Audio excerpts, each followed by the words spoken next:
இருந்தது. என்ன இருந்தது? பலி இருந்தது. எதை குறித்து பேசு? அர்ப்பணிப்பை குறித்து பேசுகிறது. எதை குறித்து பேசுது? அர்ப்பணிப்பை குறித்து பேசுகிறது. தேவ சித்தம் செய்யணும்னா நீங்களும் நானும் நம்மள என்ன செய்யணுங்க? என்ன செய்யணும்?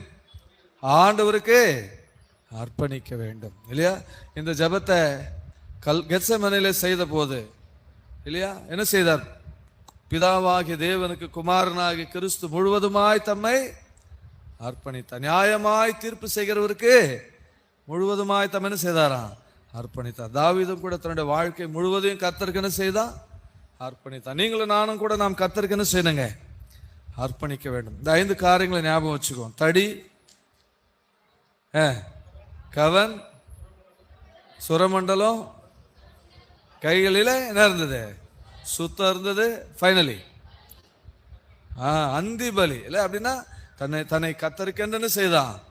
அர்ப்பணித்தான். இன்னைக்கு நீங்களும் நானும் கூட நம்முடைய வாழ்க்கையை அர்ப்பணிப்போம் என்றால் நிச்சயமாகவே என் சித்தத்தின்படி அல்ல உம்முடைய சித்தத்தின்படியே ஆக கடவுது நம்மளால சொல்ல முடியும். இல்லை அப்படின்னாக்கா நீங்களும் நானும் கூட என்ன செய்ய முடியாதுங்க? சொல்ல முடியாது. அதனால இந்த மாலை நேரத்தில் இந்த 5 காரியங்களை சுருக்கமாக நம்முடைய நினைவில் வைத்துக் கொள்வோம்.